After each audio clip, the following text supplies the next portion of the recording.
So, in today's Dokkan Battle video, I'm going to be going over whether or not you should be going for Mr. Buu, Fat Buu, whatever you want to call him. Obviously, he is the upcoming World Tournament rewards. So basically, I just thought that I should go ahead and go over this guy, and if you should obviously go for him or not, and how beneficial he may be to you. But as always, I hope you guys are having a great day, and if you do enjoy today's video, consider leaving a like and subscribing if you are new. But here we go. His leader skill gives 2 key to all types. I was about to say specific type there. He gives 2 key to all types, as well as a 50% health boost. He causes supreme damage and lowers attack. His passive skill changes in-type orbs into rainbow orbs, and then he also recovers 5000 HP per rainbow orb obtained. His link skills are the Innocence, Revival, Master of Magic, Margin, Infinite Regeneration, Shocking Speed. He has relatively high stats, and if we quickly go down here, his 12 key multiplier is 130%, so he isn't supposed to be hitting that hard anyway, so it's not the worst thing in the world. And he has a a cap on how much he can heal per turn. He can recover 25,000 health per turn, or every time he's up, of course, which is still pretty damn good, of course. And keep in mind that if you do want to get his super attack to 10, you can just farm the TEQ Boos from the Kid Buu event. So if you want him to hit somewhat hard, you can obviously go ahead and do that, but he isn't going to be like hitting insanely hard like the majority of your other units. But here's the biggest disappointment to me. I thought that this guy was Extreme Tech, and he isn't Extreme Tech, so I thought, you know what? They obviously are trying to improve Extreme Tech for the release of the Tech type lead, but that doesn't seem to be the case, obviously, because he is a Super Tech type, and it's a bit of a letdown because he would have had a great position on an Extreme Tech team. And one of the reasons why, like I said before, or a few moments ago, is because the majority of the units in Extreme Tech aren't necessarily the greatest. So yeah, like I was saying, there are maybe 7 or 8 Extreme Tech type units that actually fit into that team, and I would imagine that the majority of the players that actually play this game aren't going to have those specific units. And keep in mind that you still have to summon for the Extreme Tech type lead. So let's just say that you do have that lead, and maybe 2, 3, maybe a few more optimal units.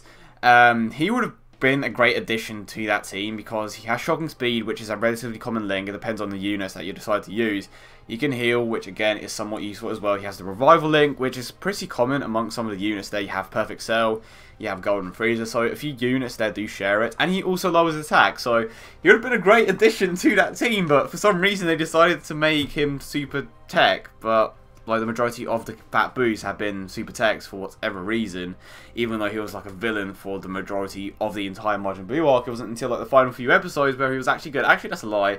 I mean, you could make a debate over Hercule, obviously turning him good, so to speak. Okay, but what about his position on a Super Tech team? Basically, he just isn't optimal. He is good, don't get me wrong, he is good. You take a look at the optimal Monotech team, and multiple units just shared over in a flash.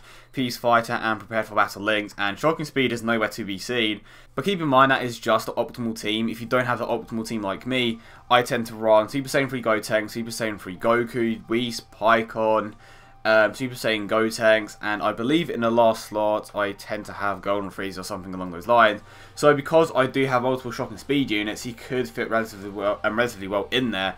But again, he would just be a floater because I would rather prioritise the lowering attack abilities that Pikkon and Whis have over his healing ability, because if I'm lowering attack, I'm not going to be taking that much damage anyway. And when he's coming up every 3 turns anyway, I can just get the health back that I lost, so it does kind of work. But let's say that you have a similar team like mine for him, Super Tech. Would you go for him, or do I suggest that you go for him? I definitely feel like you should at least try for him, just because he will be a decent addition to your team. And if you don't plan on going for units like Goku in the future, he can definitely be a decent replacement, especially if you just want to focus on a combination where you lower attack 1 turn and then you deal damage in the other turn. But it does completely come down to what you have in your box. But if you have a team like mine where you don't necessarily have every single optimal unit in your team, I definitely suggest at least trying to go for him, just because he would provide a bit more to that team that you have. But if he's Extreme Tech, I would honestly suggest going for him on both occasions, even if you didn't have every single optimal unit. And if you did have every single optimal unit, I would still go for him, because you may decide to run him over other units. You may decide that lowering attack is more important than running a unit that can hit harder or tank harder. Maybe you want the recovery that Buu provides. Maybe you just want more units with that shock and speed link. Or maybe you just like the fact that he can heal and can still hit relatively hard and lower attack because of his farmable super attack. There are multiple factors that come into it, but he is a super attack type after all. So basically, if you have an optimal team or close to an optimal team, I don't think that you should go for him unless you want him for collection purposes. But if you have multiple shock and speed units on your super tech team and you want an additional one, he is definitely a good option. But I hope you guys did enjoy the video, bit of a shorter one, but yeah, let me know in the comment section down below if you are going to go for this Buu. Personally, I think he is a decent unit, just released at the wrong time, unfortunately. But yeah, hope you guys have a great day as always, and I will see you all in the next one.